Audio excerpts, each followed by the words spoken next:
What's up, everybody? It's Hey. Wednesday on Rabbit Stew. It's comic book day, Woo. which means you get your Wednesday hosts, myself and Scott. Hey guys. Welcome, everyone. We're going to talk about the channel and some comic book news, and then we're going to get into our favorite comic book releases of the week. It's a good fucking week. I had a lot of fun reading as many comics as I could until I passed out last night. Which is never enough. I hate it when I do that too, because then I almost inevitably accidentally crumple up one of the comics that I'm being lended. You know, like Yeah. I'll fall asleep while reading, and then like Wake up with it on your arm, and I'm you're like, like, what have "Oh, I no, done? shit. Oh no, what did I do? I'm so sorry. Thank you, Ace Vatnak, for sending me lunch and dinner right here. So excited. I was starving.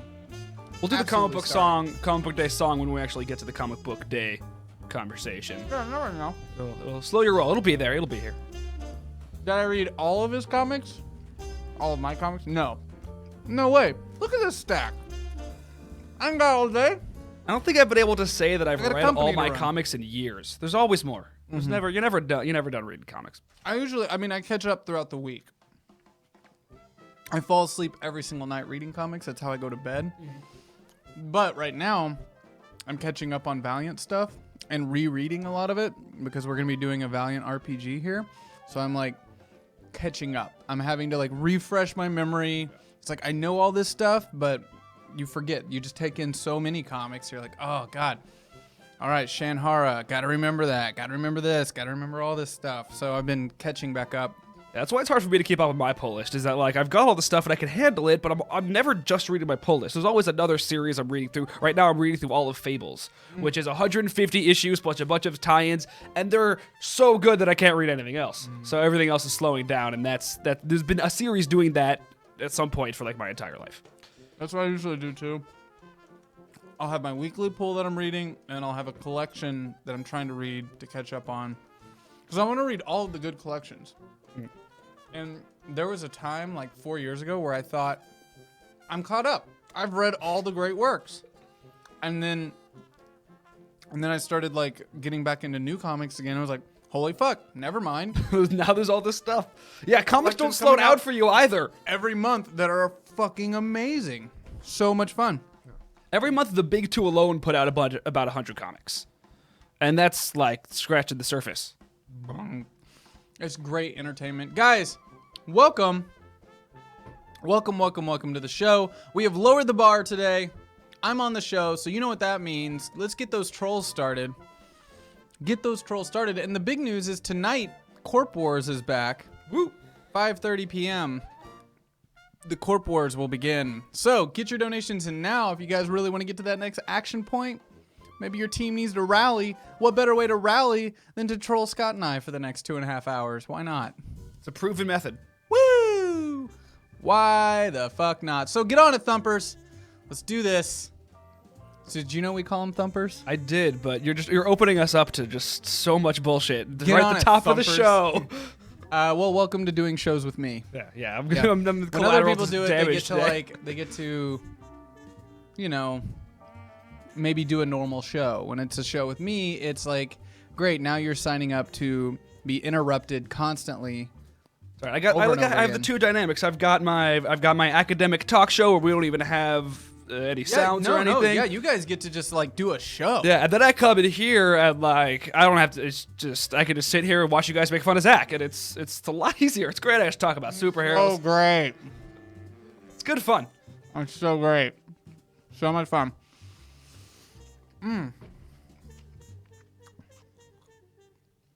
It's also lunchtime. Oh, man. So Malika went back home, so I haven't been eating again. So thank you for buying me lunch. Holy shit. Guys, we released the purchasables for DFA, so if you want to, like, get in on making cool shit happen on DFA while also boosting your corporation. Hey, Bamba, hyper up, power, go! I like this one, Bamba. This is great. It's great. This is good. This is clever. It's really clever. Troll. Yeah, there it was. Troll. Thank you. Good. Well done. Yeah, you're smart. Impressive. You should be a writer. Real smart. But we did just release the DFA purchasables, so check that out. That's a great way to change the battle on Friday while also supporting your corporation. And if you guys want to rally together, we will kind of try to add them up for you if you want to put it towards an item that's a little out of your budget.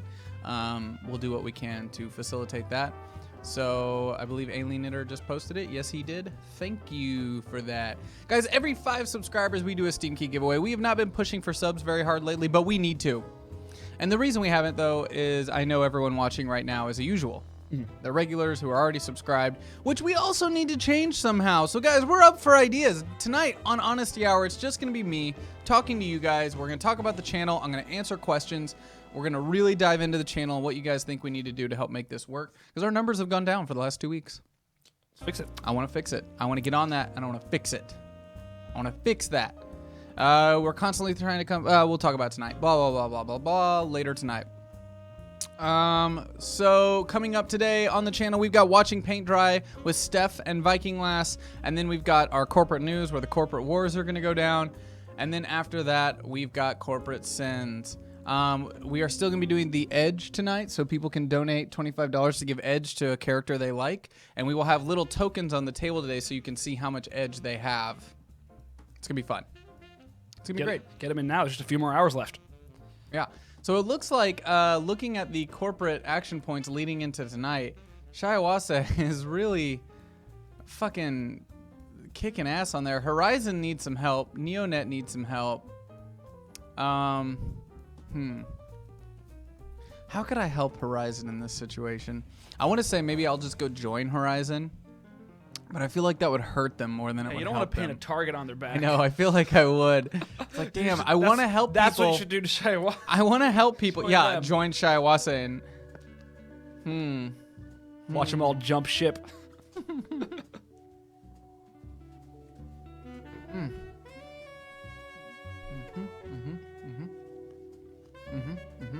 Really enjoying the sub. Looks good. Hey! Hyper Rapid Power, go! Wow, I expect you to mumble through that one. Good job. I got it. Comic Book Day. Comic Book Day. We've gonna open some books on Comic Book Day. Zac on my left, you're on my right. Comic Book Day. Hashtag Renraku. Oh, yeah, thanks for that, Claudia, from the interwebs. Claudia in the interwebs. 13 Modern, thank you for resubscribing. Josephine's in Horizon. Well, no wonder. Josephine spends all her time yelling at people on Overwatch instead of helping her corporation. That's why that's Horizon. They need a better leader. Okay? Let me see. Who's Horizon's chief executive members? Josephine, Zen State, and Fire Raven. So Fire Raven and Zen State, you guys are pretty cool. I think you should fire Josephine. It's just my advice. Coup d'etat on Horizon today. One CEO to another, I think you should fire Josephine and get yourself another CEO. If you want to do the whole 3 CEO thing, that's fine, but I think keeping Josephine in your executive board group is just a really bad idea. I think you need to get rid of her. Pull the plug. Do the right thing. Just do the right thing. It looks like Seder Krupp's numbers have jumped up. Getting a lot of members. We still have 179 people who haven't decided yet, who have not joined a corporation.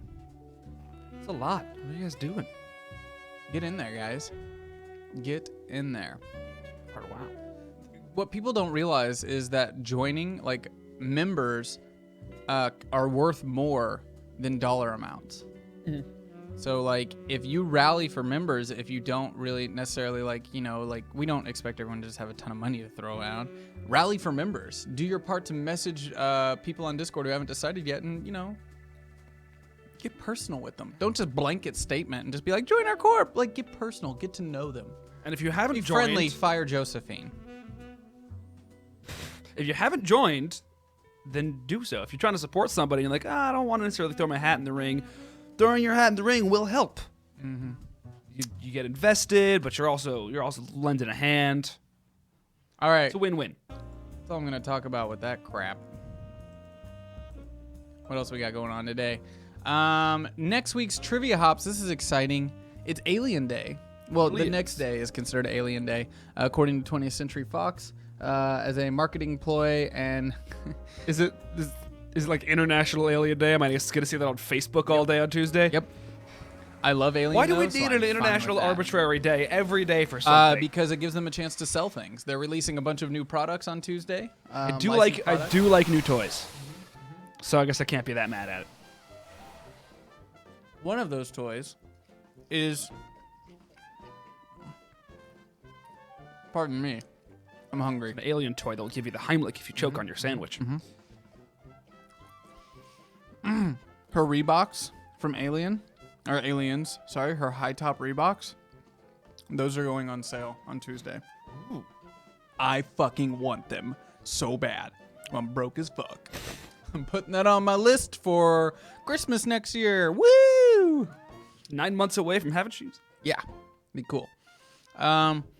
So the contest winner for Shadowrun for the YouTube videos is Eridence. Good job. Eridence, congratulations, you are the winner. Cheers. If you guys didn't know, every single week we put out a Shadowrun video on YouTube. I'm sure all of you know. I feel like on this show, I'm kind of talking to like an echo chamber.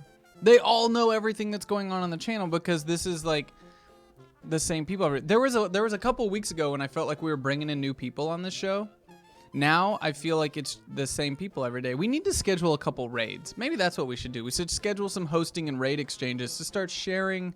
Oh, Cast and a Clear. We have a new person. As I'm saying that, somebody new comes in. Hyper Rev Power, go! Join hashtag Shiawas. Shiawas means happiness, so that's why Zac will never join. Not having Zac is one of our top recruiting campaigns. Only man, just one day you just hop on, just cause If I had my havoc. phone right now, I'd join Shiawas. But I don't have my phone on me. It's a shame. Lucky for you guys, I'll be too busy to remember. This close. I just said that. This close. Jerks. But you know, every show you got to treat like it might be somebody's first show. You know, 90% of the people out there are watching us like every comic is somebody's first comic. Everything and blah blah blah blah blah blah blah blah blah. I want new viewers. I love these guys. I want new viewers. I've been here before, Facepalm. Well, you know, shit. Well, then you proved my point that everyone here is a regular, and we're doing a terrible job with outreach. Well, at least everyone talking. Ryan Ironwolf says, I just found the channel. I've been enjoying it a lot. Great to see Shadowrun. Well, welcome, Ryan Ironwolf. Welcome, welcome, welcome. And if you really enjoy Shadowrun, subscribe and you get access to our Discord, and then you can be a part of our corporate wars and join your favorite corporation and troll everyone else and their stupid corporations, especially Shiawase. They're stupid. They're in their stupid heads and their stupid faces, and I'm going to go join them in a minute to bring them down from the inside. You just gave Shiawase a new member. He's now definitely going to join. No, he's not, because I'm going to go join and bring it down from the inside. It's just going to be you and him by the end of the day. If anyone could bring down the morale of a group, it's me. Yeah. I'm a terrible positive leader. I'm a good negative leader. The way I lead is through making you feel really, really bad about yourself. So we have to prove ourselves. Like I'm half honest and half like, oh god, that is exactly what I do. That's it's just like dad face everybody. It's like that crummy pickup artist technique of Negging. Yeah, negging. That's the word. Yeah, but it's like neg everyone. it's employment negging. Yeah, I don't mean to. I just have dad face. I have constantly disappointed father face. It's the male version of resting bitch face. It is. Disappointed It's dad's resting. face. It's resting bitch face. It's just. It takes a lot to make me like go like, oh, good job, because most of the time I don't think it's a good job. And I'm that way with myself. Your too. standards are just When too I- high. When I look in the mirror, I'm like, you suck today. You did a real shitty job, Zach. You suck today. And then I'm like, all right, time to go do better. Fine, Zach. I'll go do better. Time to read comics and crime. Hyper Rev Power, go! Mess mode.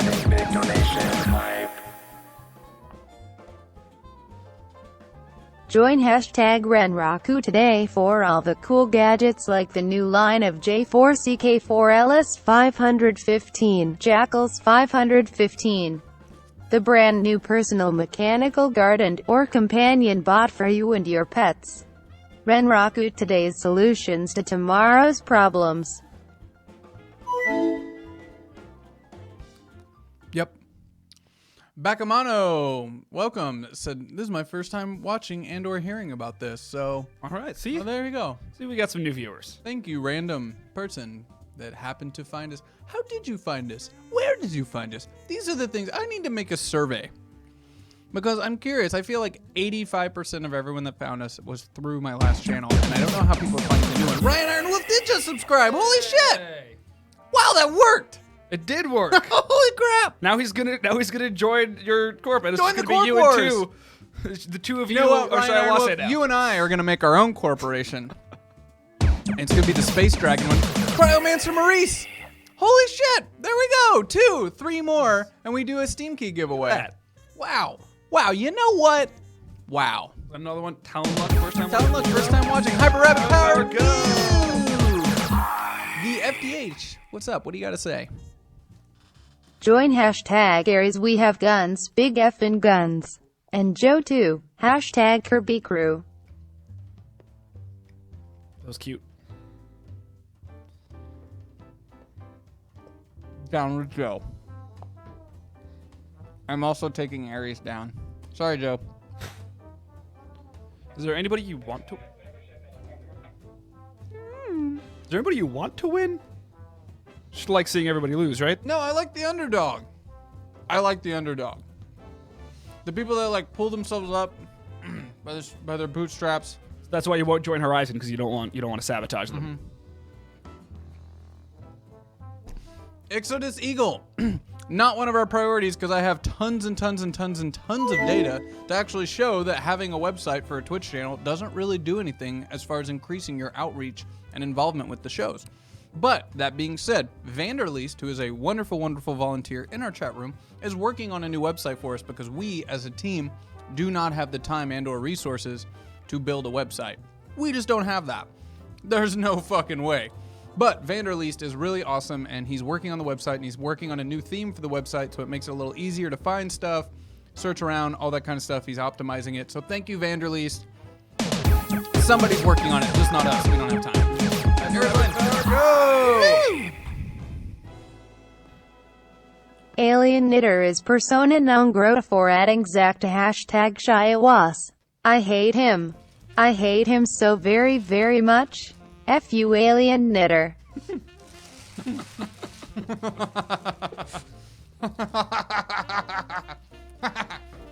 Suck it.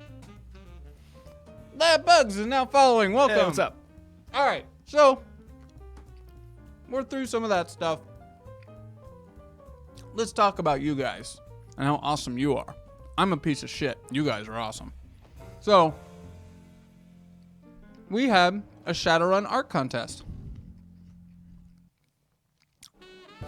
Let's look at the art. Let's. Okay, now that I finally got through my sub, man, I feel so much better now. Yeah. I have food in me. You look better. I got a coffee in me. All right. Bob the Ninja Goldfish. I always thought Corpson's Elsie Blackwood had a dark past, therefore I did a thing. Sweet. It doesn't matter about money, having it, not having it, or having clothes or not having them. You're still left alone with yourself in the end. That is dark, man. Bob. Solid Billy Idol impression.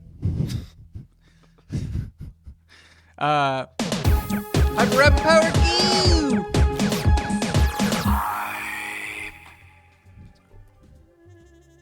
Hash said or dash Krupp would like their pin back, Zac, if you've gone over to the non-dragon side.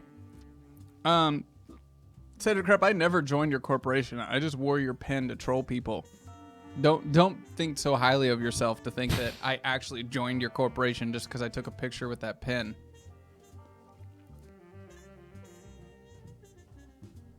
It has nothing to do with you. Anyway, this is dark.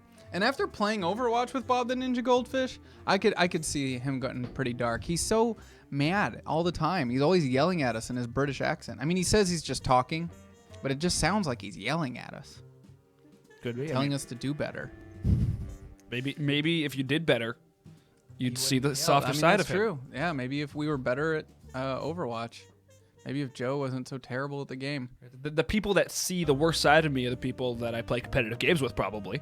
It's what I'm yelling the most in my life. There's like playing Smash Bros. And maybe if I got my leg cut off and then some other stuff for like the amount I'm gonna yell. Yeah. So it makes sense.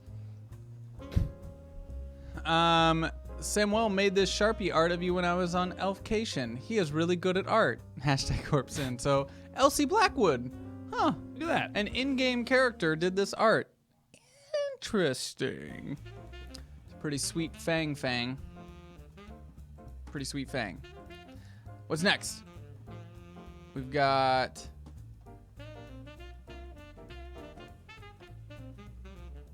On behalf of my fellow EVO corporate execs, thank you for all the support last night.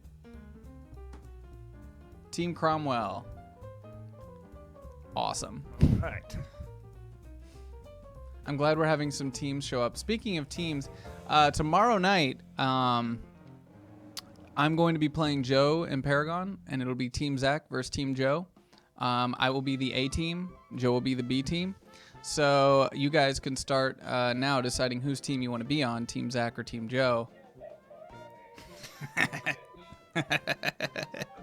A Team Joe, suck it. Oh. All right, next piece of fan art. Great episode of Corporate Sins last night. Random Tuesday, Jackie Dash, Dan Plossins, Admiral Asthma, Muffet Aphrodite, now we use. That's how we shall resume next week. God, they did end on a cliffhanger last week. Like, it's going to start right in the shit this week. Right in the shit. And we have surprises this week. Yeah. Surprises. So it looks like these are more, we got gifts and stuff. There wasn't much fan art done, so we mainly just have, like, gifts from the community and stuff like that. T in English accent, just a normal day for GM Random Tuesday.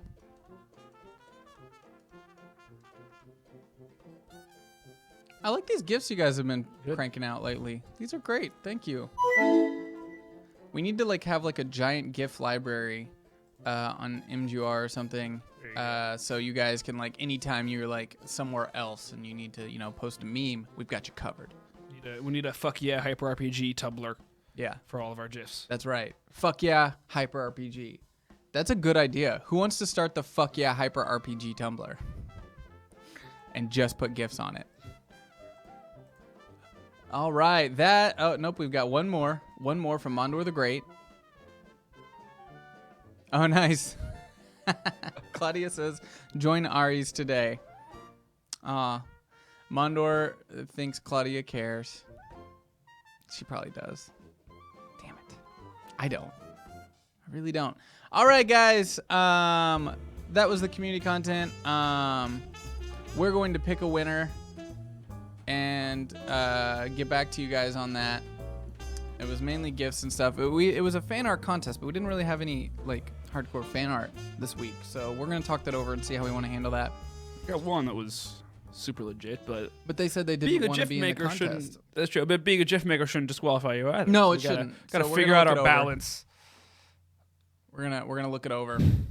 Is there already a fuck yeah hyper RPG at Tumblr? Somebody already make it? fuckyeah.hyperrpg.tumblr.com. Fuck yeah. Sweet. Fuck yeah. All right, guys, we're going to go through the news really quickly. We have the Eisner Award nominees. Oh, by the way, news time, Joe, but comic book news. I didn't know that these were coming out today. Comic book day, comic book day. We're going to open some books on comic book day. Zach's on my left, you're on the right. Comic book day. Oh, God. There we go. It's a comic book song. Comic book song. All right, let's look at the Eisners. All right, 2016 Eisner Award nominees. Have you ever been to the Eisners? No. I have, and I enjoyed it, despite how crazy, like, weird, surreal, really weird. I mean, award shows in general, like, everybody there sort of knows that it's crazy important to total bullshit at the same time. But it's a comic book award show. But yeah, it's also with a lot of free food and stuff like that, and it's like, most people don't dress up, like, at all. You gotta love a big swanky event for the people that are like, we just, like, most of these people deal with people in tights. And a lot of people don't show up. Like, it's super common for a lot of the people winning awards to not be there.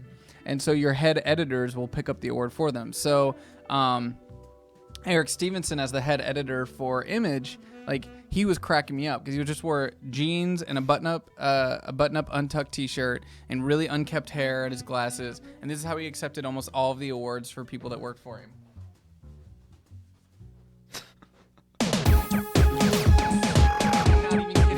He would just kind of nod, half look over his, what's up? What's up? Was that a sub? Or I thought it But, no, said that hi. was a donation. A donation. Oh, there was no message. Shit, we missed it. Power go. Hyper Power Go. That was pretty good. Like watching him do that over and over again. And there were a couple times where he would say stuff and it was hilarious. Yeah, no, I've never been to or watched that because I just usually just look up, the next day. Here's The what winners are- won. It's so awkward. People try judge to be them. funny, but they're like comic book nerd kind of. Yeah. And then they'll usually have one or two comedians they've hired to be presenters for one award, and it always goes over really poorly because the gotta comedians be are a trying brutal way job. too hard to make a room full of comic book nerds laugh. Mm-hmm. Really funny. I just could not imagine watching and enjoying any comedian trying to play to an audience that specific. Watch this guy pretend he understands Batman for half an hour. All right, so here are the nominees: Best Short Story, Black Death in America by Tom King. I've not read any of these short stories. I didn't know Vertigo Quarterly. I would definitely want to read the Tom King one. I think I've Hand-Me-Down. read It's Going to Be Okay because things in the oatmeal go across the internet. But I think that's it. So we've got Hand Me Down by Christina Basinski. It's Going to Be Okay by Matthew Inman. Killing and Dying by Adrian Tomine, and Lion and Mouse. I've not read any of those. Single issue one shot. Now I've only read one of these, of the single issues. This is actually an interesting, usually there's a little bit more serial comics that are in this section. I don't recognize a lot of these. Just two. A Blanket of Butterflies by Richard Van Camp. I Love This Part by Tidal Walden. Mowgli's Mirror by Olivier Schrouwen. Pope Hats #4 and Silver Surfer #11, Never After, which I have read, and it's Is really that good. is that the one that was structured like a Mobius strip? Yes. Yeah, that Like- that issue. Which, by the way, that should be enough for you to know, holy crap, I need to read this book. It's literally, the middle, the two timelines that are going cross over each other, and it's so cool. It's an amazing story. Again, I usually shit on Dan Slott, but what he's doing with Michael Aldred on Silver Surfer is the best thing I think he's ever done in his career. I think this is one of those creative teams, kind of like Wade and Samney, where you could put this on anything else and it'll sell a good 12 issues. Yeah. Damn good. That's how good this book is. Damn good. And it's got a nomination of the next category. Best Continuing Series. Bandette by Paul Tobin. Haven't read it. Giant Days. Amazing. Invincible. Hell yeah. Silver Surfer by Dan Slott and Mike Aldred. And Southern Bastards. I want that one to win. Southern Bastards is my favorite continuing series that's on shelves right now. I've touted it. That's how I feel about Invincible. I want that one to win. Oh, man. Especially yeah. the last year of Invincible has been crazy with the fake reboot storyline and stuff. It's been Pretty good. it's a good category. Best Limited Series. Chrononauts.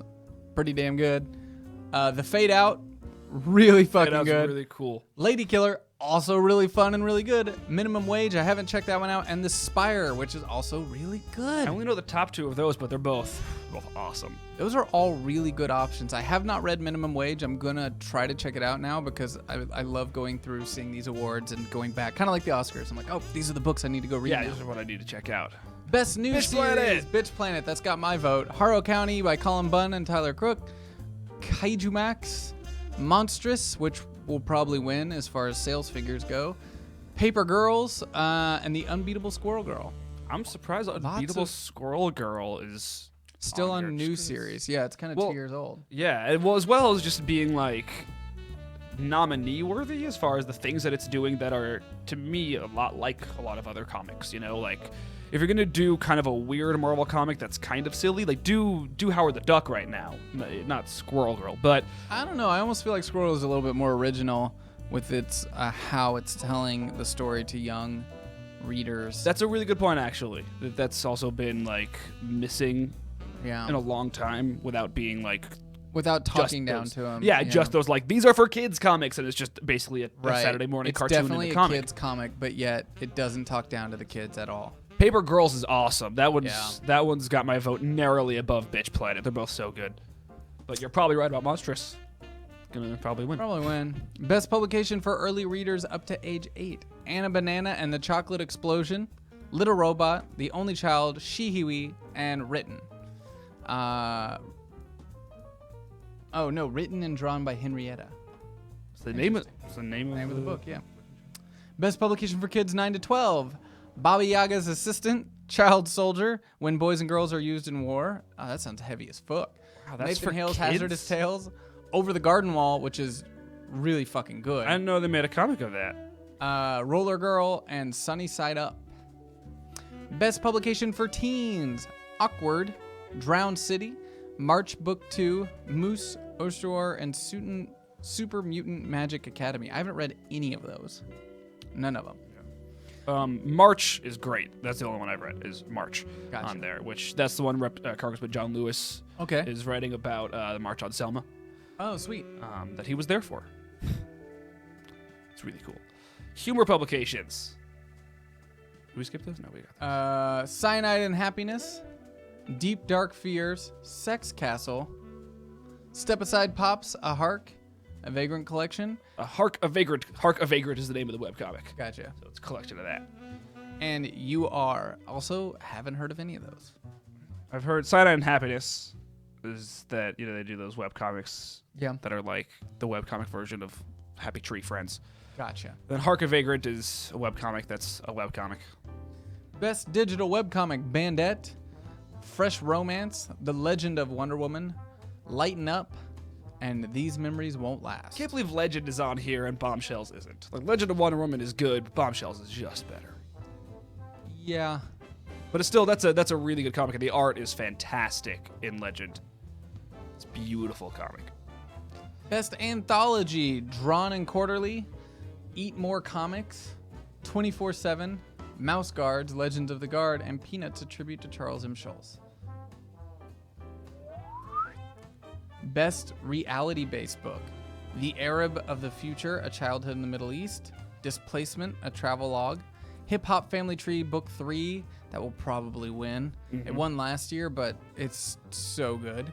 Invisible Ink, My Mother's Secret Love Affair with a Famous Cartoonist, March, Book 2, and The Story of My Tits. All of those that I haven't read, I now want to read. I'm really curious about The Story of My Tits. It's a story. Well, it's probably about Jennifer this Hayden's woman tits. and her tits.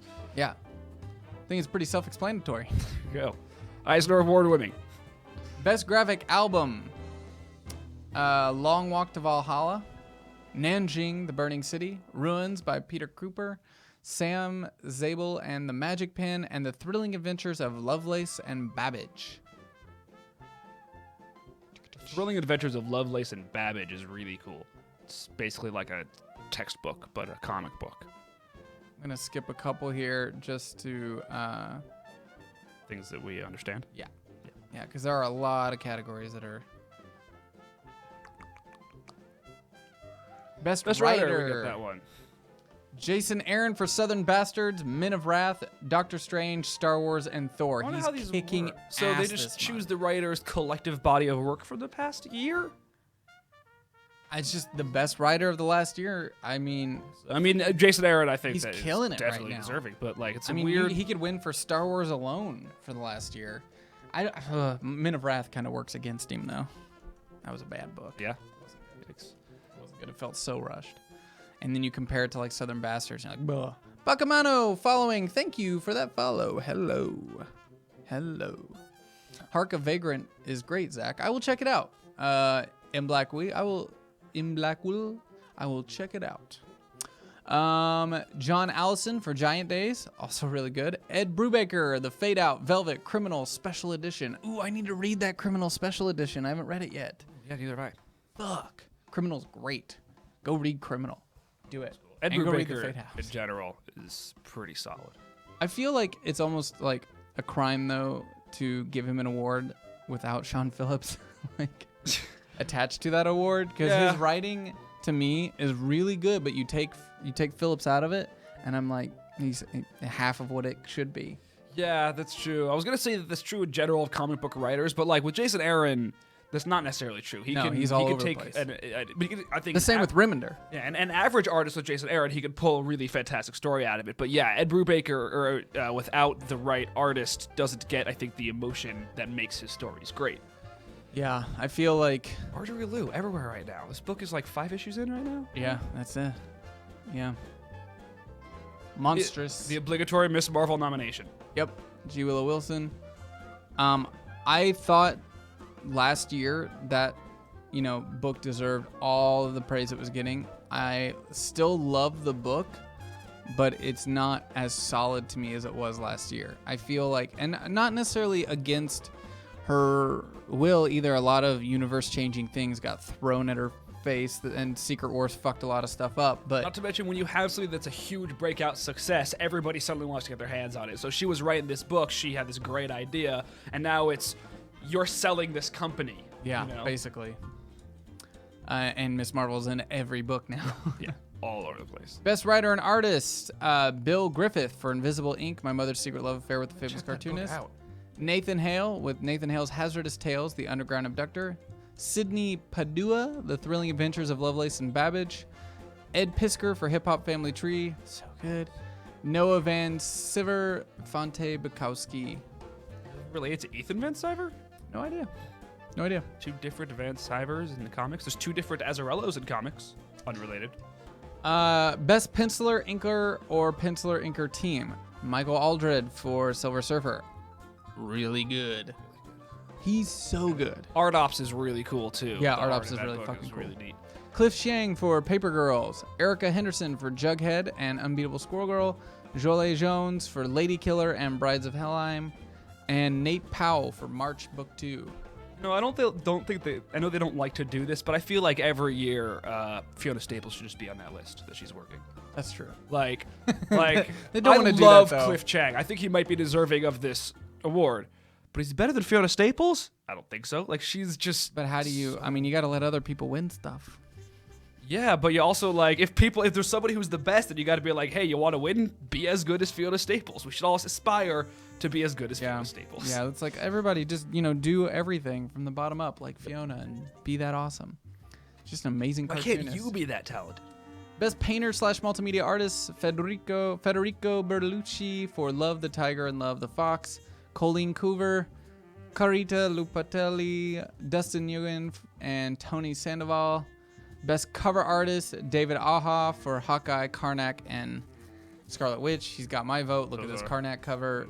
He does the best, coolest designed covers. Oh man, They're great. Raphael Albuquerque though. Yeah, for Huck. In fact, I've got another one of his covers right here. Again, it's like some Rockwell shit. It's pretty damn good. No mentions for American Vampire.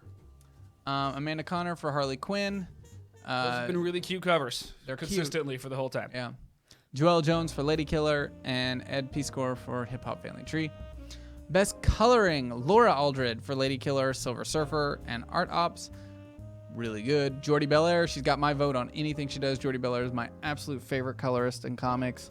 So much personality comes out in those colors. The Autumn Lands, Injection, Really Platona, good list of Pretty Deadly, comics. The Surface, They're Not Like Us, Zero, The X-Files, The Massive, Magneto, Vision. She's doing Vision, guys. Like, her color is dope. It sets the tone of books. Like, she sets the tone. It's great. Elizabeth Breitweiser, John Roush, Dave Stewart. His style is also really recognizable. Abe Sapien, BPRD, Hell on Earth, Fight Club 2, Frankenstein Underground, Hellboy. Yeah. Elizabeth Breitweiser has this sort of the opposite problem, where like if you're not paired with Ed Brubaker or somebody similar, your style isn't going to come through that well. That's true. But she is, so there's that. We're going to skip a couple, and I think we're good. So those are the nominations. Came out today. There's more Awards. detailed if you go to the Eisner website. Eisners are kind of like the Academy Awards of comics, but also in comics, just nobody cares about the awards as much as other forms of media. They matter, but they also don't. Marvel collects the fall. The fall Marvel collection editions began to leak out. Thanks to advance notice, the book industry needs to function. There are a few cool nostalgic highlights in there worth looking forward to. So the Punisher War Journal, very 90s cover. That is so 90s. Jim Lee. Jim Lee, yeah. Got that little Jim Lee right there.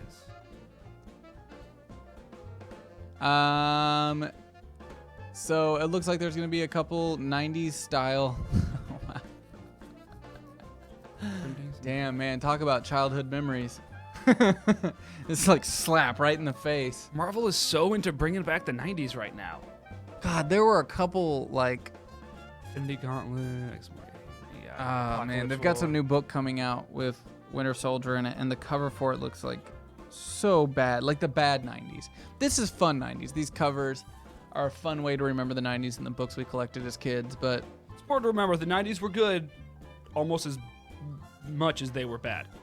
yeah, yes and Nice. no. I would say there were some really good independent books, and there were some pretty like industry shaking things that went down.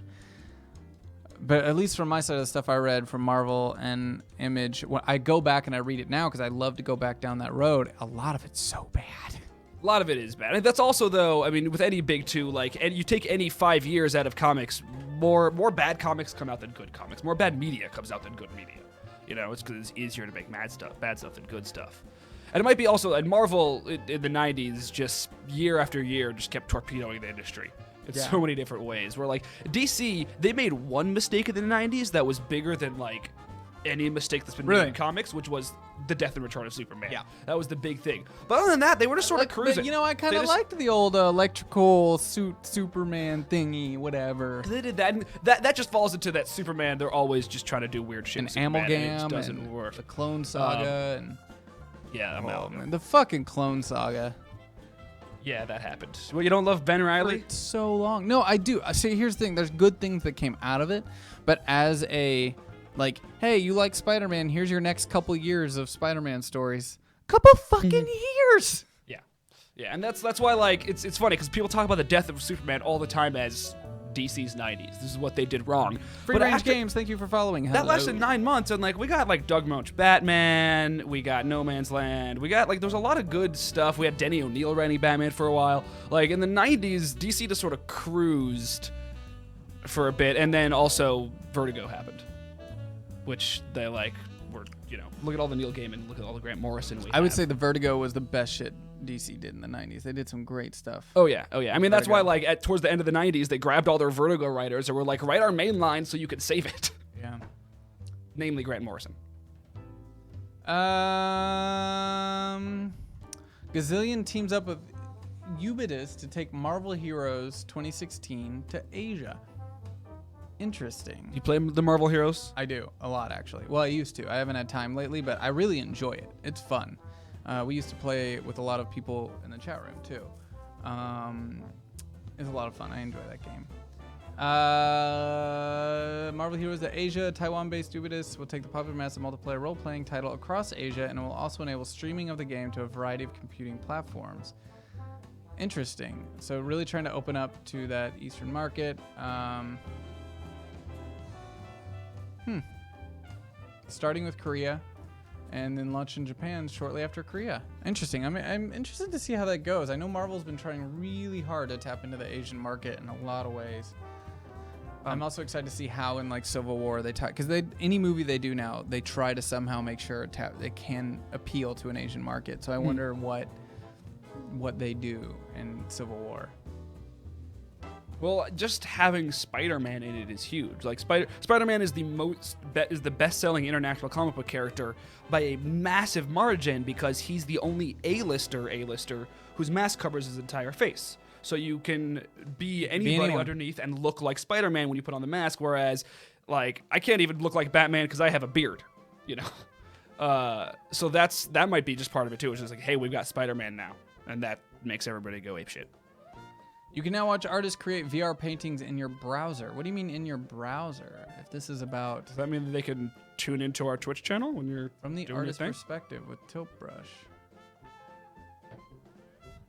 Virtual art sessions. Wait, can I now... 6 artists, street artists, blah, blah, blah. Tilt Brush is already considered to be one of the apps that can truly show off. Holy shit, whoever made that is a fucking genius. I know how hard it is to do that face, and they killed it. Jesus Christ. Yeah, this is a little bit what you do though. Yeah, I have done, of course. But I don't understand what they mean from your browser.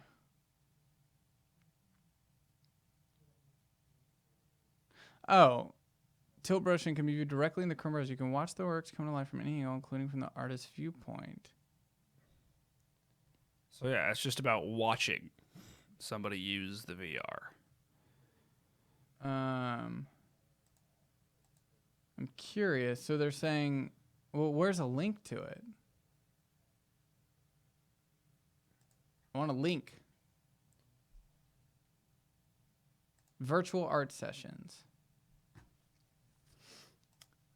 Start. Let's see what this is all about. Select an artist.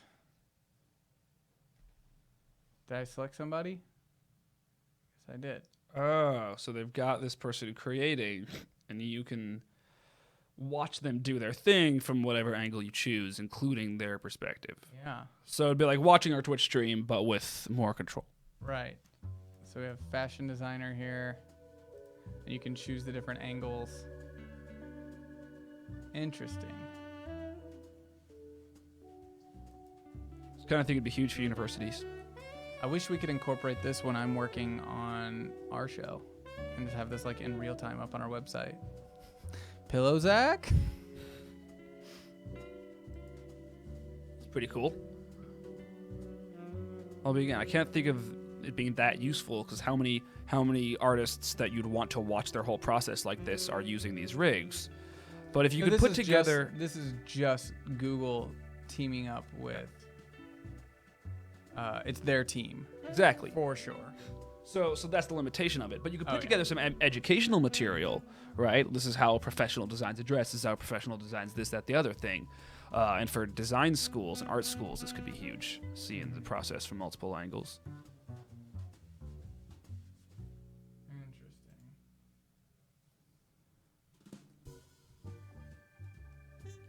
I mean, I can save the file. I wonder, but they haven't made to where other people can like. So using the mirror tool.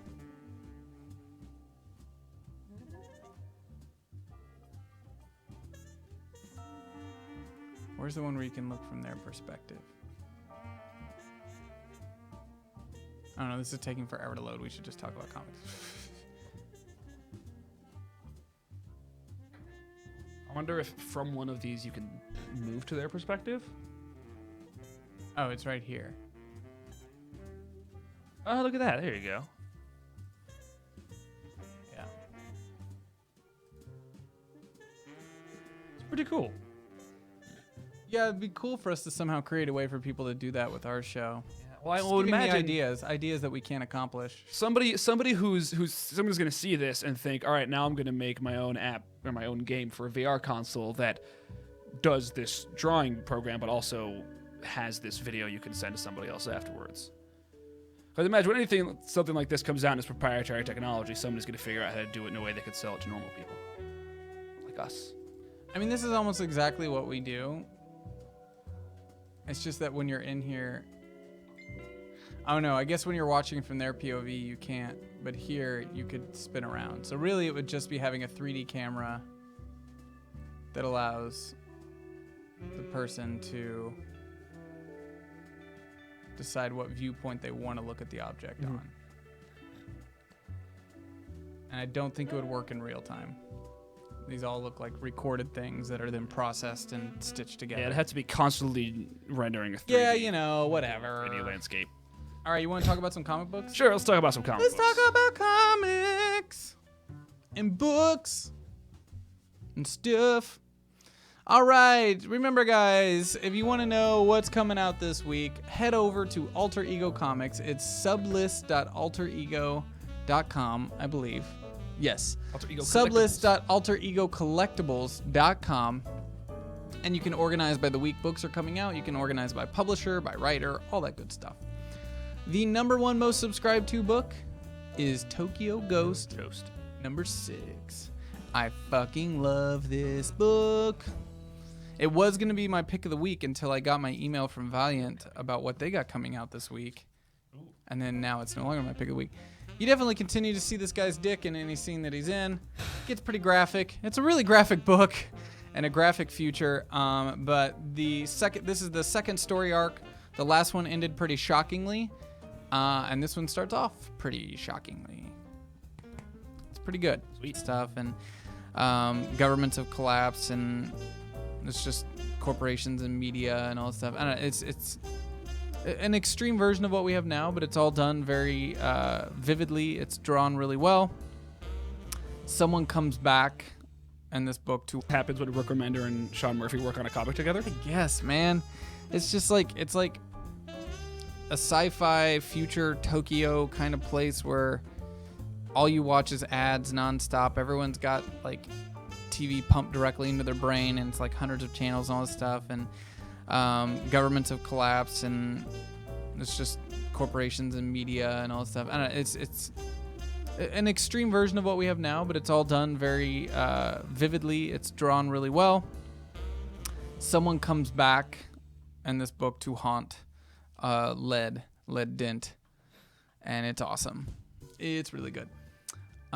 Mighty Thor number 6, also out today.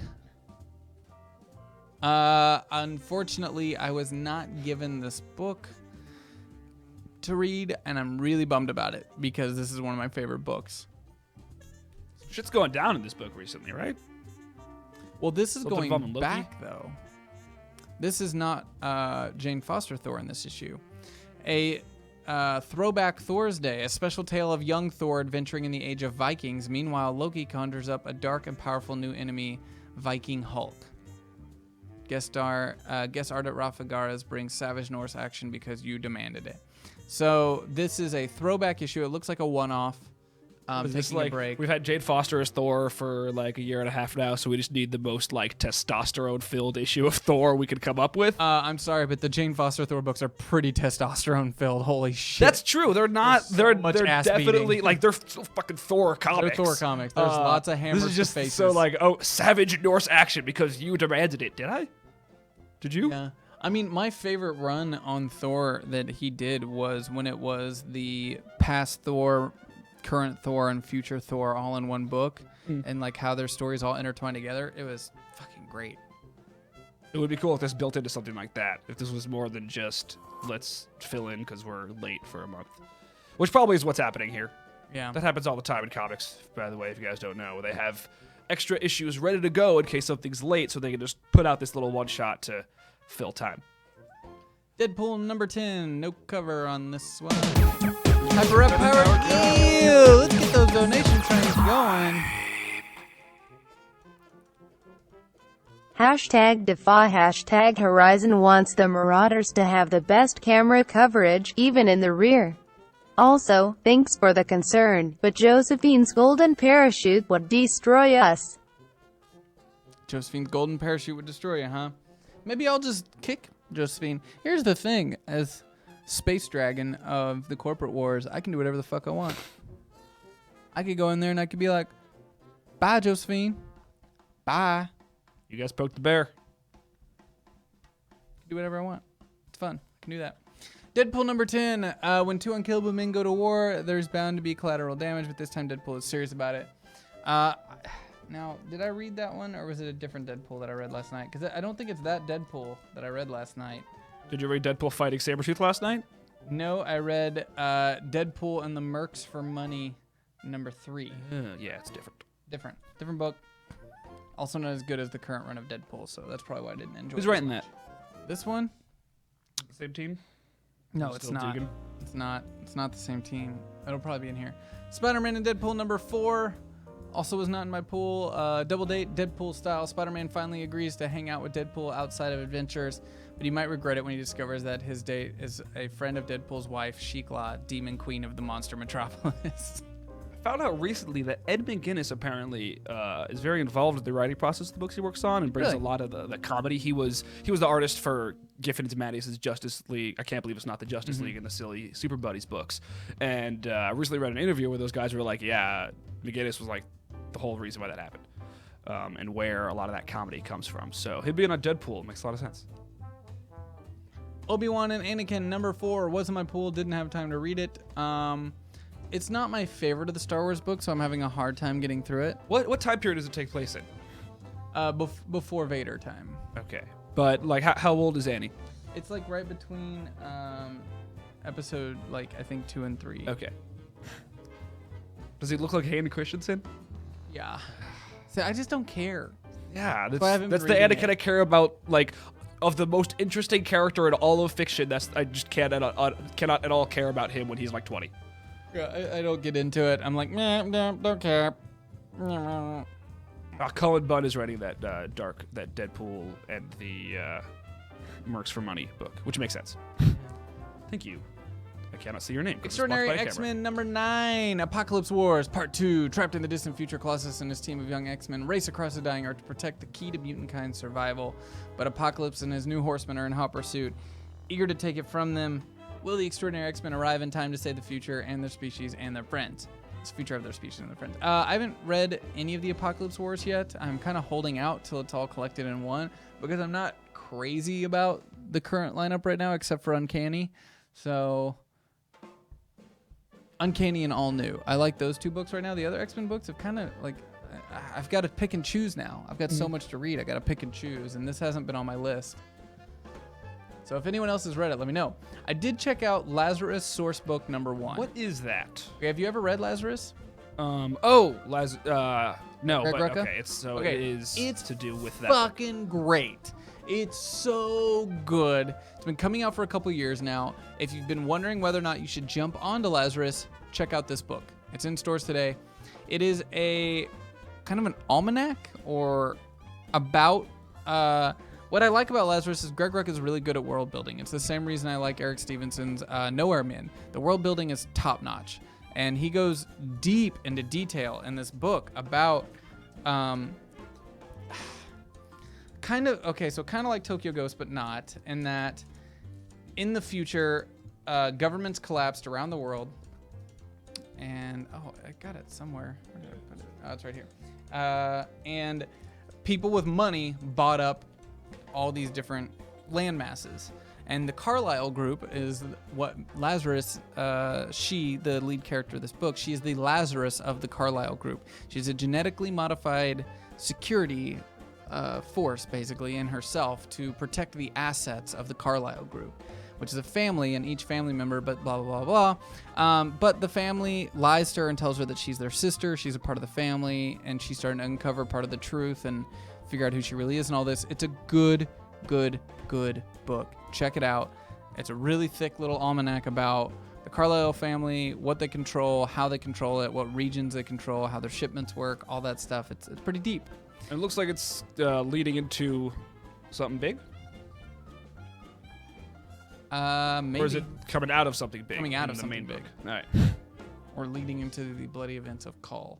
That's coming out in May, so I don't know. I'm about 3 issues behind, but I did check this out, and it was a great refresher for my brain because there's so much going on in that book.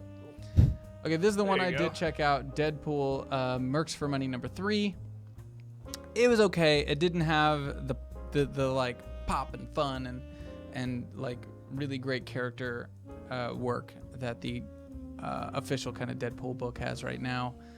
It ties in a little bit to the story, the official story, but not all the way. It's kind of like a side story. It's okay. Ties it just enough so that you feel like you're part of the universe, but not enough that there's actually a story involved. Yeah, I mean, Taskmaster's in it. I always enjoy Taskmaster. And he's fighting the kind of Deadpool copycat, and it's okay. Skip it. Go for the original Deadpool number 10, is what I would say. Cry Havoc number 4. I have no idea what this is, and it's really high up on this list. By Ryan Kelly. Mything in Action. Know nothing about this. The cover is so cool. Is that like a No crow idea what's with going on. Electricity coming out of its eye? Yep, that's Really high on this list of books. Cry Havoc, apparently. Who knew? Welcome back, number 7. Molly and Tessa head to South Africa, Tessa's homeland, to hide out from the mini sequels, the army of sequels chasing them. Again, this is another book I have not read. I'm completely ignorant to this book. Yeah, I don't even know who the publisher is. It I doesn't kind of thought, looking at the cover, I was like, is there a new issue of Paper Girls I haven't seen? Right, But no, right. yeah, It it's looks like not Paper that. Girls art for sure. It's the color.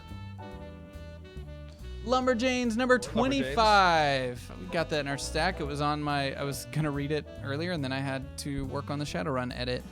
Got distracted. I really want to read it. I'll probably read it after this show. It's issue number 25, though, which is exciting. They're up to 25 now. What a long way we've come. What a long way we've come. It's a thick issue, guys. This is an extra large issue. Wow. Yeah, it's a big one. Shenanigans. As you can assume, it looks like Book a is fun so issue. cute. Yeah. This is the kind of thing, like, if I have kids one day, like, they're going to grow up on this shit. They're going to grow up on this shit.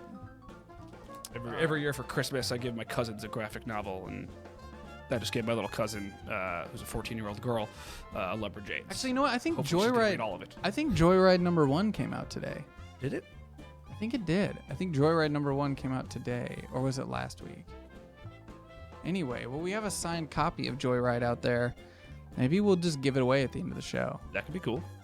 just to be nice. What are we gonna do with it?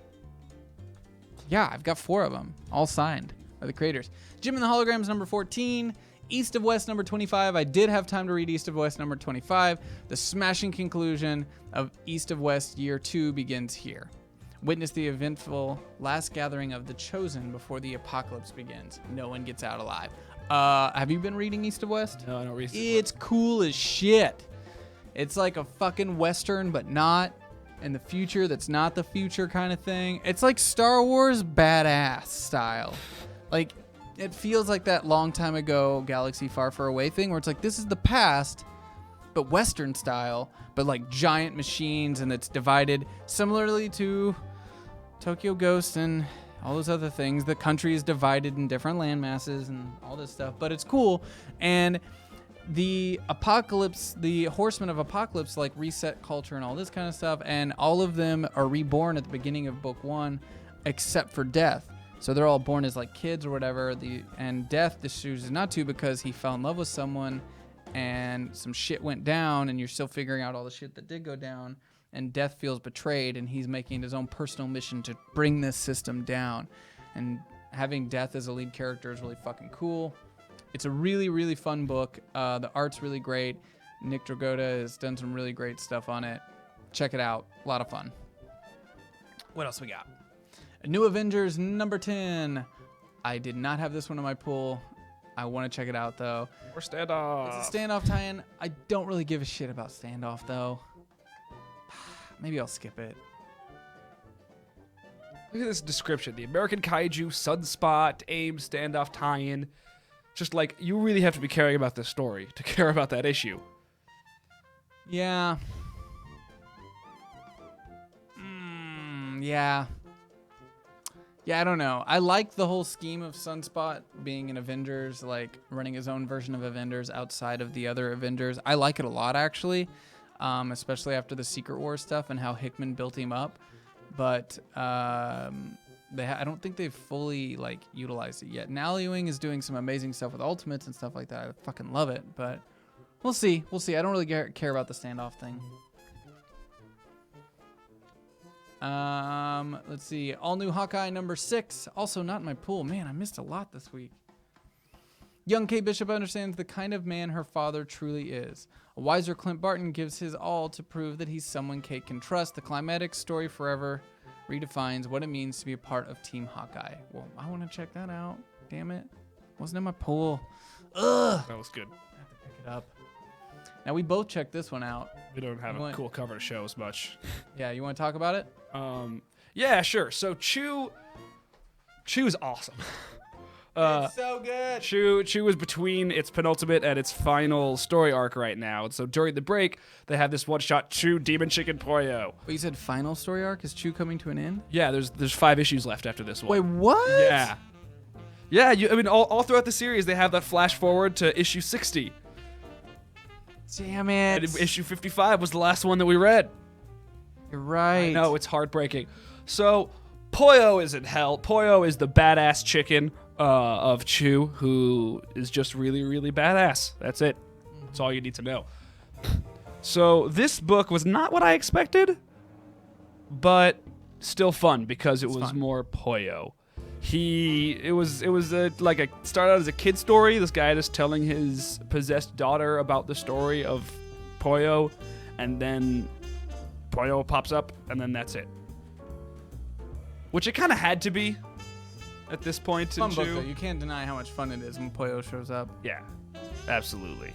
There's this common trope in Chew where it'll show, oh, Pollo's busy right now, and it'll be a double-page splash of Pollo fighting something awesome, and it'll have like title fight font and lettering around it. We get 2 of those in this book, I think. maybe just one. But that was awesome. Check it out. Go read Chew. Very good book. If you like Chew, you'll like this. And if you don't read Chew, you should read Chew because it's brilliant.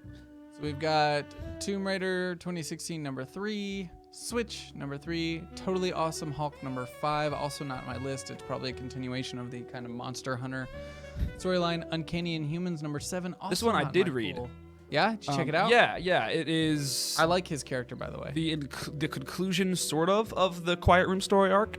Okay. Or at the very least, a new story arc is beginning next issue. So, not a lot concluded. This arc was neat because it was all just in this sort of new bar that Black Bolt is running. That at first I was like, Black Bolt's running a bar. It's from the Secret Wars books. Which and in the Secret Wars books it worked really well because he Made wasn't sense. he wasn't supposed to be the king of Adolan. He was already a queen. Hyper Up Power Go! Holy shit. Pre-purchase. This is for 1 point of edge for our Decker mainframe. Have to work Wednesday nights, so I hope donating now works for that. To all the crew on Shadowrun, keep being awesome. Aw, Hashtag Corpsons, hashtag Kirby Crew, hashtag Monocliff or Mitch. Monoclick for Mitch. Yeah, we'll make a note of that. Thank you for that. So yeah, the Quiet Room. At first, I was like, why is Black Bolt running a bar? And then they explained it and how it's more than just that. I forget the name of it, but there's a bar in the DC universe where all the magic characters can go, and it's kind of this sort of understood area where there's no conflict here. You've got heroes and you've got villains. They have like 4 of those in the Marvel universe. So it just depends on the book. So now there's a new one for the Inhumans. That Mr. Blackagar Boltagon runs. I love that you just used his full name because he has the most ridiculous full name in all of comics, Blackagar. Boltagon. So Blackagar's son is It's so funny because like an editor was like, Black Bolt, what's his name? Yeah, Blackagar Stanley was like Boltagon. Blackagar. That was it. Those are the kind of words that run through Stanley's mind. Like, what's a normal thing to say for a name? Blackagar Boltagon, Excelsior. There you go. So this is the first time we saw Prince Ahura get a story arc. Really, he was born in the late '80s, courtesy of Ad Nocenti, and then nobody wrote him ever again. It was just this baby that nobody talked about. So we saw him. He's going to try to take over the evil corporation that was the villains of Inhumanity. Nice. Charles Soule's first run. We saw the return of this character, Frank, who he's probably like my Frank. favorite character that Yeah, Charles he's Soule really introduced. cool. Probably my favorite of the New Humans. And some good, like, silent I'm in charge Black Bolt, which I haven't seen in a few years. And it was nice to see. I think Charles Soule's Unhumans have a lot of up and downs for me, and I feel like this was an up. The next story arc is supposed to be about Medusa and Johnny Storm, so I'm expecting it to be a down, because I don't care at all about that. Nope. Not at all. I mean, there was like 1 or 2 funny moments whenever Black Bolt was around Johnny Storm, and Johnny Storm is aware that in that instance, it was just a fun dynamic of like, okay, you're dating a queen whose ex is a king who could kill you with his voice? who could just kill you in one little, and Johnny Storm, yeah, he's a good guy and all this stuff, but to know like, yeah, I'm not that guy. Just like I'm not that guy. And it's Medusa. a fun thing, but it's tired. Yeah, and Medusa, who she is and what she's dealt with, having a romantic storyline will be the least important thing I've seen Medusa deal with True. ever. And since before Paul Jenkins wrote her, back when she was doing romantic stuff back then. Like, her and Johnny should be just this thing she does while she goes about the business of running this fucking country that doesn't have a country. So I don't care about that, but I like Medusa. There's so many books out this week that were not in my stack. That you wanted to be? Yeah. Captain Marvel number 4. I have it here, but I have not had a chance to read it. Overall, I'm still a little like on the fence about Tara Butters and her current depiction of Captain Marvel. Like, I don't know. I'm having a hard time putting my finger on it. It's like Kelly Sue's run was so good. And there's so much of what Kelly Sue did that Tara's continuing here. But there's certain things that are missing. And it's like I'm trying to be like, okay, I understand it's a new writer's take. I've just got to be okay with it. But what Kelly Sue did she made a character I gave 2 shits about, one of the coolest characters in Marvel Comics, and like a character that you believe that other characters in Marvel Comics looks up to, like as a leader and as a person. Yeah. You know, to take Carol Danvers, the old Miss Marvel, and turn her into fucking Captain Marvel was no easy task. And I feel like Tara might be laying it on a little thick and making it unearned. Yeah. You know, like I do like some of the art, like Chris has made her ultra buff, you know, and they've taken that really far, and it's cool, but there's just things she says and things she does that doesn't feel very Carol Danvers. Like she's a little too machismo. And what I liked about Kelly Sue's run is like she was still a strong woman who had her own thoughts, and you know, she wasn't just being badass for the sake of being badass. She had fears, she had doubts, she was a complex character, and this feels very much at times just like, I'm fucking Captain Marvel, I'm badass. And Marvel seems prone to that at times, where they have this thing that works, and then they'll be like, well, we could pay this writer less to do it, and they do it like.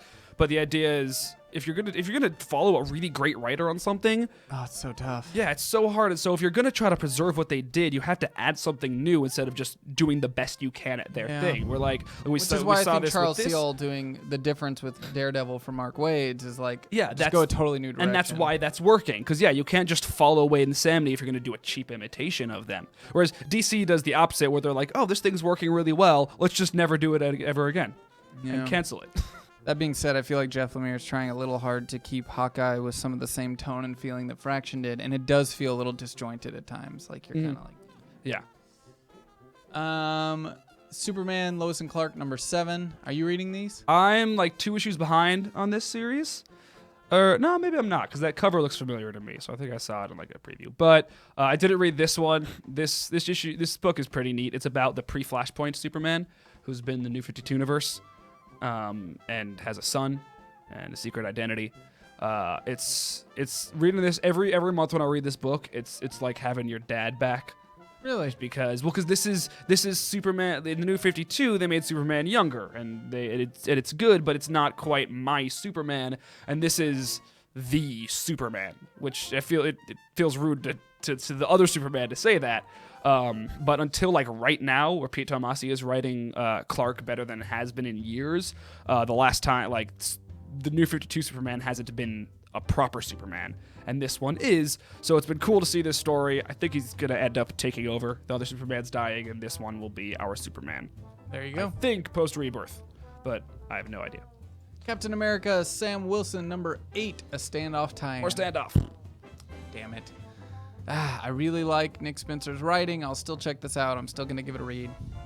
Captain America unites. Sam Wilson, Steve Rogers, and Bucky Barnes team up for a heroic stand against the evil that lurks in Pleasant Hill. Continues the Blockbuster Spring Avengers event. Blockbuster. Man, I don't know. It's just such a weird... It feels like a not very modern crossover event. How so? It feels like a 90s, early 2000s kind of hackneyed together crossover event where it's just kind of like, oh, look, it's this. It feels like an X-Men crossover event. That's what it feels like. It feels like an X-Men crossover event where it's like, oh, they all came to this town and the town's not what it seemed. You know, it's like, it's not Avengers big. It's like a premise. Oh, we'll not make a it story. Avengers by just giving it a cosmic cube. You know, and it's like, but even that cosmic cube ends up being like a personification of a young girl, which takes it right back to X-Men sci-fi kind of range. Wait, the cosmic cube is a personification of a person? Yeah, it's a young girl Okay. who, and Does that's how. does that Captain mean America this gets young his age girl back. has like the power of the cosmic cube, or is this just some cosmic cube that is the more cosmic like cube has turned into a young girl that has been manipulated by Mariah Hill Okay. to do their bidding. That's Sounds what I like took. it would. This everything I hear about Standoff makes it seem like it would be really good an if X-Files there was episode. just a book.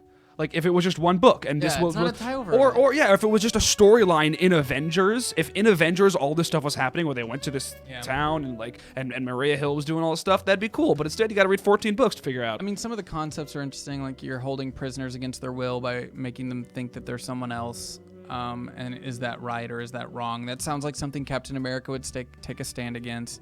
But just the way it's achieved and the art and everything else I've been reading through all the crossovers, it just doesn't feel. But that's me coming off of like 4 or 5 years of Hickman Avengers. Yeah. Whereas when a crossover like, Infinity happens, you're like, this is an Avengers crossover. The entire universe is at peril. Thanos is coming in. It's funny you mentioned Infinity, because I think Infinity is kind of a mess. in that it's three great things that don't have to do with each other at all.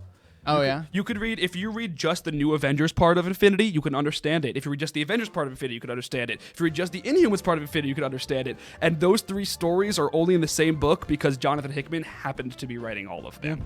Yeah. But other than that, yeah, it's better. And yeah, I think Marvel events have this problem where they have really interesting concepts that don't get explored much because the main writer doesn't get to write most of them. Whereas DC events have the opposite problem where the main story is usually really good and then these tie-ins don't understand where they fit in at all to anything. All in all, crossover events have like 30% good content and 70% bad content. Crossover events can usually suck. And it's a problem, I think, with Marvel right now, especially because they've put so much importance on these creators to do whatever they want with their books, like your Howard the Ducks. Yeah. Like your Novas was when Zeb was writing it. And, and Captain America, Sam Wilson with Nick Spencer writing, it's its own thing. Yeah. It's its own fucking thing. Jason Aaron on Thor. Yeah, and when you throw these tie-over events and then make these writers take it over, it's more jarring because there isn't a through line. You've told these creators do whatever you want. And then all of a sudden they're being told, come back and do this event. Especially and their characters don't fit in. Of Secret Wars. Yeah, they just don't fit. We're still figuring out where this world works after the big crossover event, and we're doing a mini event right now, and Free Comic Book Day next month, in like 3 weeks, will begin Civil War 2. See, I would have been okay with, because Hickman writes such expanding giant things. I'm okay with having the Avengers and New Avengers of Hickman's world exist outside of the rest of Marvel and just have the Iron Man book be the Iron Man book. I don't need the Iron Man book to then go, shit, I gotta tie into what Hickman's doing with Secret Wars. Like, what he's doing is fucking massive. It's huge. I don't need the other books to tie into it. It's big enough and confusing enough already. Let these creators keep doing their thing. So it gets in the way of the creation of these books. But I know it sells, and then people want to collect them all. I love you too, Mitch. It's just about collecting them. Nova number 6, James Bond number 6, Robin, son of Batman number 11. I don't know anything about this. This book, I did read this one. Ray Fox has been taken over. Pat Gleason's been doing this book for the first 8 issues. Ray Fox wrote one issue that Gleason drew, and it was great. And then this is the second issue he's done where the whole book now feels like it's being written for somebody Damian's age. And it's not even bad. It just feels like kind of an all-ages comic, but Damian Wayne is the most brutal Robin we've ever gotten. This is not an all-ages comic. So it just turns into all the writing is really expository. Damian's like, oh, look at what's going on here, and this is what I have to do next. And he's supposed to be the quiet one that just says all the time. Yeah. I love Damian Wayne. He's probably my favorite Robin. He's not my favorite of the Robins, but he's my favorite when he is Robin. He's the only one that makes sense to me. I get that. I don't think any of them make sense. Well, yeah, but I think from the standpoint of him actually being Bruce Wayne's son and like the conflict that goes on there with the League of Assassins and all the other stuff that's been going on, like, it's better than, hey, I was at the circus and your parents died. Yes. Do you want to risk your life every night for me? You can understand Damian's conflict and that he has a purpose for being there, and that his purpose could, have conflict with his father's purpose, and that there's always that little bit of like, it's much more important for Bruce to teach him something and have it stick than before. It means something to me, whereas the others, I'm like, man, I don't really care. And his parents both show up in this comic, which they haven't for a while. Talia's been missing since Robin Rises, and Batman's been missing because of Scott Snyder's run. And so now, this month, in all the Bat books, we've sort of seen the return of Bruce Wayne and how they deal with that. So we saw the new costume in this, and it was like this obligatory, hey, look at my chest and how there's yellow on it now. Which is really the only change in the costume, is that there's a yellow outline on the bat. Other than that, it's just Batman's costume. Yeah. So they were in Gorilla City in the beginning of this one. They're going to Dinosaur Island next, and I feel like it's more Ray Fox playing with the locations than playing with the characters. It's all right, but only if you're a big fan of Robin. I wonder what's going on in Nova right now, because I am enjoying this about the man who's been masquerading as his father. Smith has drawn it. Ooh. Yeah, I do want to check it out because I've enjoyed the storyline of Sam figuring out who his father was, thinking his father was back, and then finding out that his father was not his father. Astonishing Ant-Man number 7, also not in my pool, and I would have read it. Damn it. I read Action Comics 51. Yeah. More of Tomasi's take on All-Star Superman. The first issue, this is the third issue of a crossover. The first one was Superman finding out he's dying. The second one was him telling Batman, and this one was him telling Supergirl, as well as us finding out where Supergirl's been. Her book got canceled like a year and a half ago, and so we haven't had Supergirl in a while. And so it turns out that she is now in National City, working with the DEO, and her new series coming out, Push Rebirth, will have elements of the TV show. Fernando Pasarin did not draw it. Actually, Paul Pelletier drew it. But that's okay, because these things, Pelletier wasn't supposed to draw it. He filled in. Gotcha. So that was neat. I didn't know Karnak number 3 was coming out. I was still waiting for Karnak number 2. I totally missed it. Yeah, guys, you should be reading Karnak. Karnak's Good. the coolest Inhuman. And it's He just Warren is. Ellis. Yeah. The first issue was so good. I gotta catch up because I loved the first issue. It mentioned in that one like how he hasn't actually taken the Terrigen Myths. Oh yeah, that He's not actually an Inhuman. He's not really in it, which bothers me a little bit because I he like has it. an ability. Like, Well, they in this they don't really announce whether or not it's a ability per se or just his training Yeah. and his persistence. and that's my ambivalence with the series. It's great, but I'm a huge Inhumans fan. I've read every Inhumans book between 98 and today. Yeah. And so Ellis has decided to rebuild Karnak.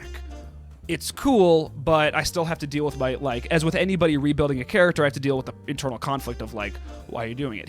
Karnak has never been this mean. He's usually kind of wise and apart from everything. He's a badass. And in this, he's just I'm above everything, It's and I don't kinda give a fuck about you, and I don't mind that. That's really cool. He's taking a lot of what he did in his Moon Knight run, what Ellis did in his Moon Knight run, and including it in here. It's actually eerily similar, so hopefully it starts to break away. I started reading it. I got halfway through. I'm gonna finish it after the show. But it's cool. It's definitely very cool. Coolest Inhuman is the tallest jockey. Ouch. Oh Burn. man, but the Inhumans are so cool. cool. Seriously, Mrs. Manface, check out Paul Jenkins' Marvel Knights Inhumans, 12 issues. Jay Lee does the art. It's What? fucking There's a amazing. new Invincible number Yeah, Invincible 127. 127. God damn So it. he's back. The time jump has happened. Corey Walker is drawing now, and Invincible has lots of catching up to do. The last issue ended with him coming home and finding out that 5 years have passed since he left. So this is the fallout of that. It's awesome. His brother has a mustache. Finally, I've been waiting for his brother to grow a mustache because all the Viltrumites grow mustaches. Yep. And it's like a Sinestro mustache right now. Oh, yeah. And so it's cool. It's really cool that there's this character Oliver that we saw him get born and grow up and get married and now he's got twins. So that's very sweet. It's They're now 5-year-old twins. no, he didn't have twins before the birth. Before the time jump. So when we last left, Oliver was married to this woman. Oh, you're talking about the brother. Sorry, brother, sorry. Oliver, yeah. I was talking about. Yeah, Mark now has a 5-year-old daughter named Tara who's adorable. And so he and Eve go on vacation. Interesting. I'm excited to check it out. Invincible is a great book. You should all be reading it. And it's one of the great things about it is that it has these things that a lot of comics do, like a big time jump or a reboot, but they do it differently in a way that actually follows character development. Like, Mark was gone for 5 years, and now he's back, and Eve is like, you can't just treat me like we slept together last night. It's been 5 years. I need some time, No other superhero does that. So when Clark is gone for 5 years and he comes back, Lois is like, Superman! And just bags him again. Yeah. Doesn't worry about it. Bloodshot Reborn number 12. This series is fucking awesome. Jeff Lemire's been writing Bloodshot. This entire Bloodshot Reborn run has been fucking awesome. So I gotta get in on this Valiant thing. dude, I'll give you some books. I'll So read those books. At the end of the Valiant, where a ancient evil comes around and a geomancer that Bloodshot is protecting gets killed by the evil one, the immortal evil. She takes the nanites out of his blood, and this series starts with him trying to get those nanites back. Cool. And there's shadow memories of what those nanites have left behind and the man that he is, and all the memories have been erased.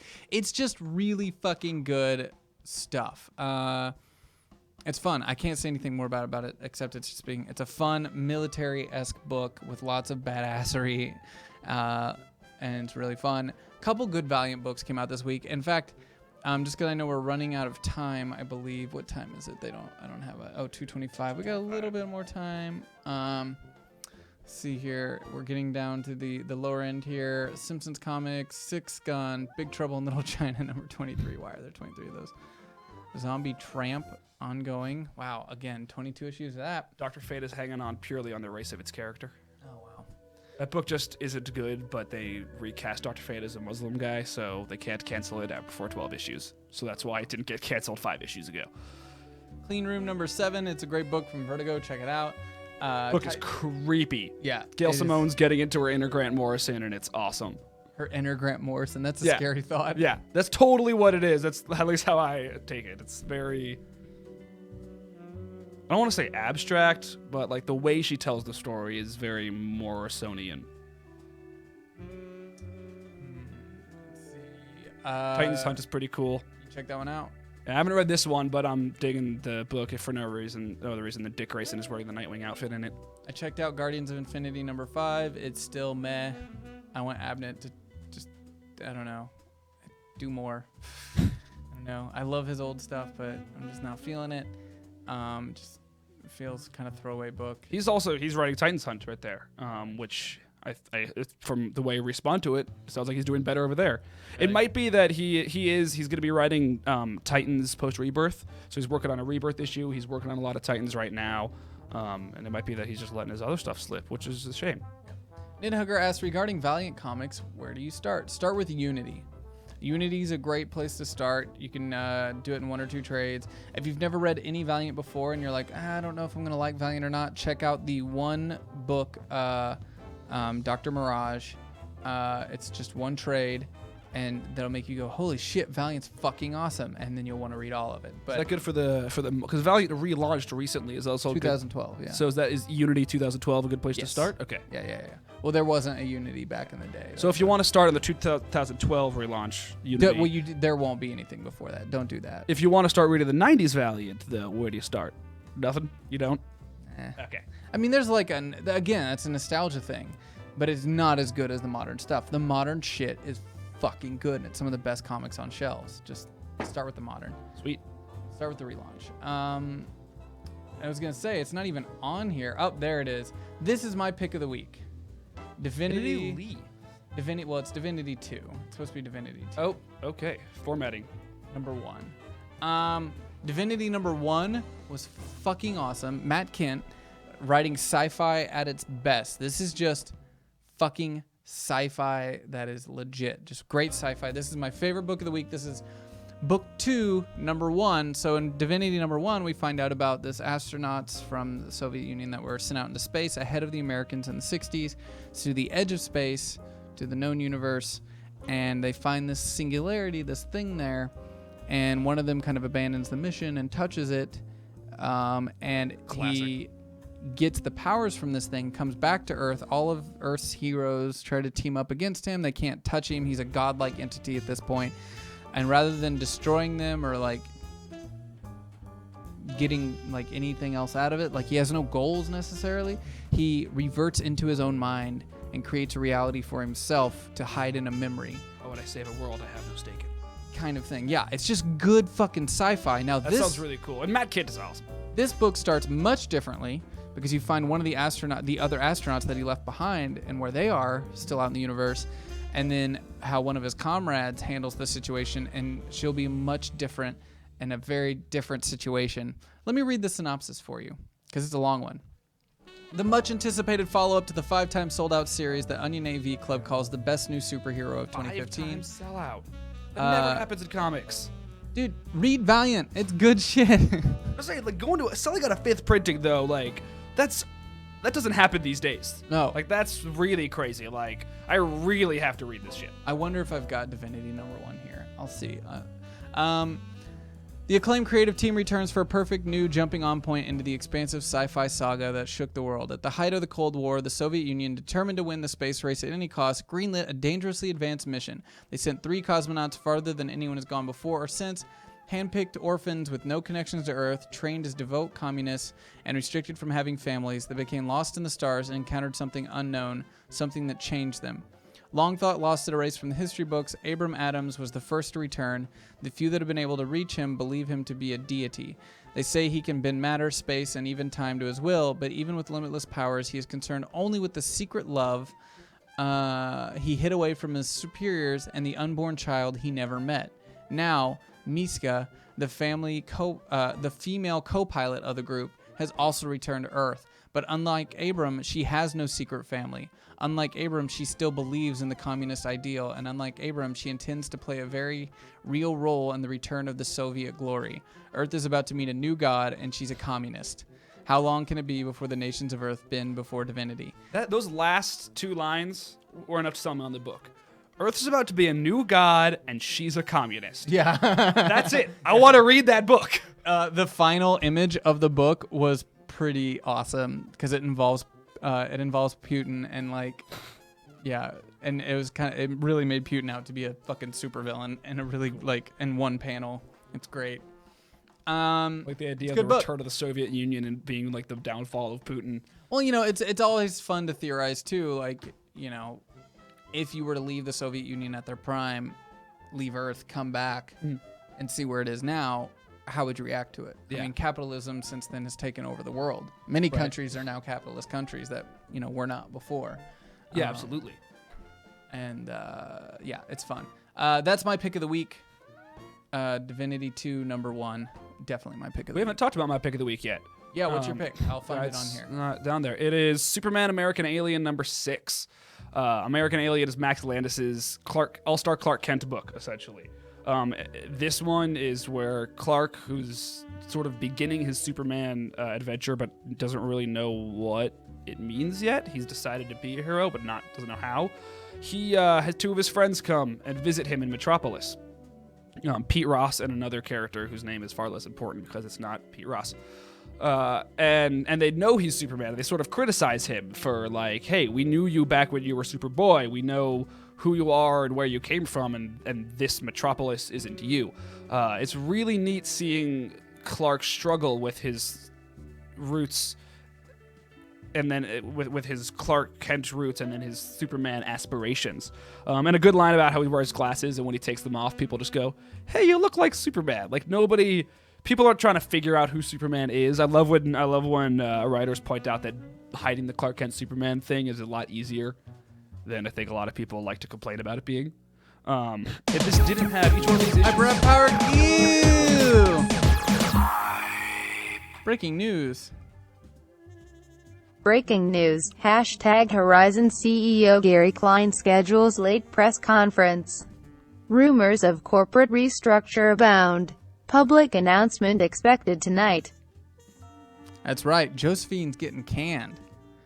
Fired. You heard it here first, guys.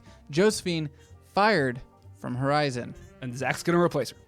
No, I don't want that job. I'm going to be a member of Shiawase. And we'll make things great so we'll again. begin the down. Make Shiawase great again. So Superman, American Alien, the last 5 issues have all had a single-page story at the end. One was about the Kens, one was about Parasite, one was about Mixes Spitlick. This one did not have one, and I was disappointed because those have kind of been the highlight of the series. But it's lots of fun. This is just the best Superman book out right now is American Alien. So it's my pick of the week. There we go. That's our picks of the week. There was one more book. Exo Manowar came out this week as well. Man, I gotta get these guys.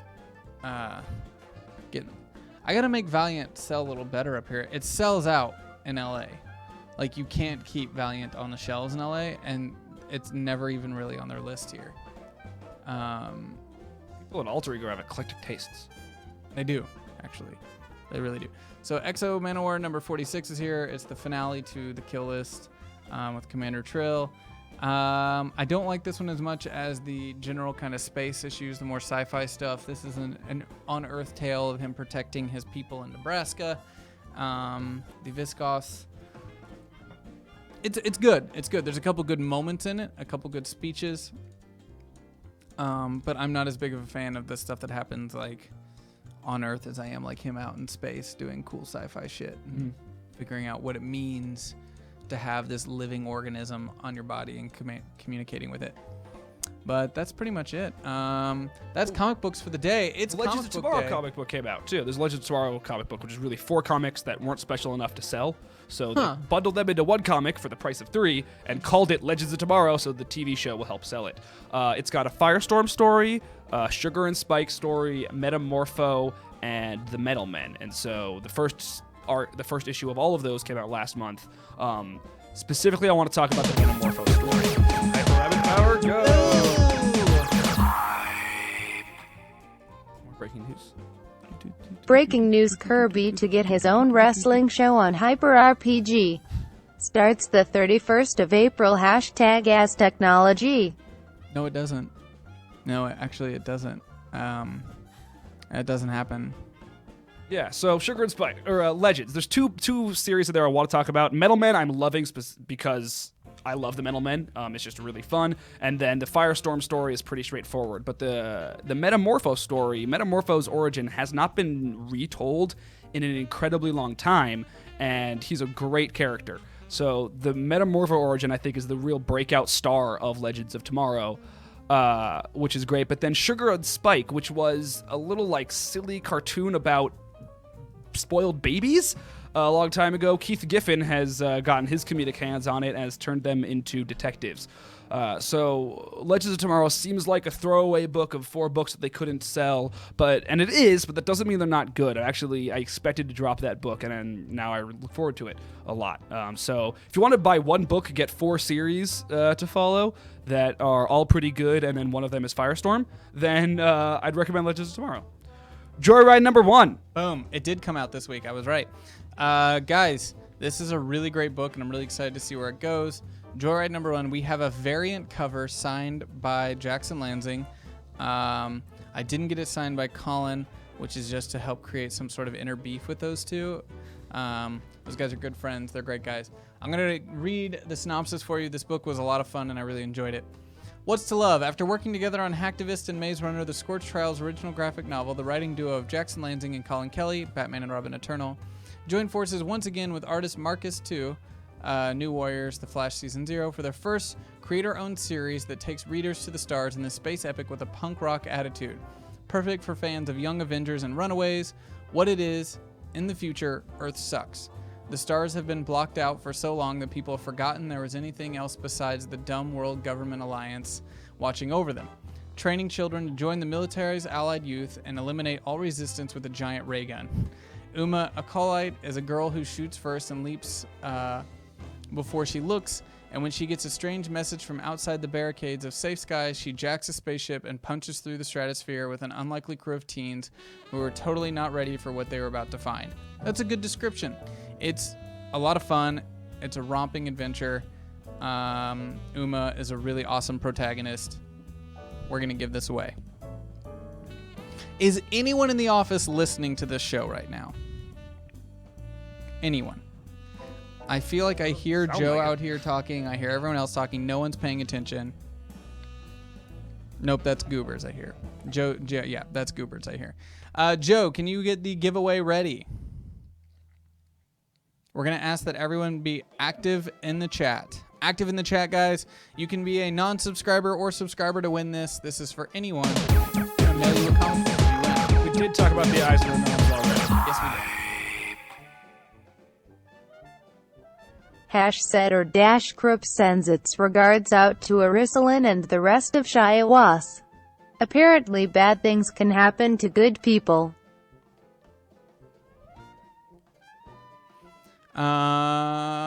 People are being active. All you said was goobs and everybody exploded. Yeah, great. Joe, the chat room looks funky in here. I think it got off full screen mode or something.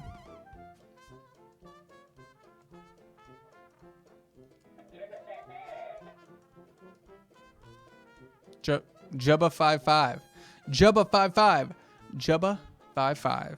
Jubba55. You were the winner. Congratulations. You got a comic book. Boom, Jubba55, whisper us your address and we will get this shipped to you. Congratulations, signed by Jackson Lansing. Really fun book. Variant cover. Not very many of these made, and it's expensive. Believe it or not. It's really pretty, too. It's pretty. Marcus Toe, I think, is one of those names. I said 2, didn't I? Marcus 2, I did. I say everyone's names incorrectly. And I'm surprised that those are his credits, New Warriors and Flash Season 0, because he's done, I think, some Suicide Squad, some other stuff, but I think it's one of those names we're going to start seeing more and more. Because I've been seeing him more and more on stuff, and look at this book. It looks beautiful.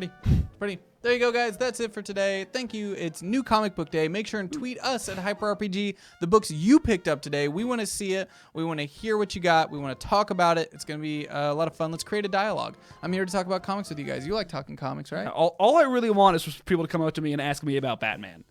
Like that's been my entire life thinking, I wish I could be talking about comics right now, or I'm talking about comics. Those are the two things that I spend my time doing. There you go. So yes, talk to me about comics. There you go, guys. Stick around. Coming up next is Watching Paint Dry. We're going to go get set up for it. Shut it down, Joe. Shut it down. Comic Book Day, Comic Book Day. We're gonna open some books on Comic Book Day. Zach's on my left, you're on my right. Comic Book Day. I like you said girl on my right because she didn't remember your name.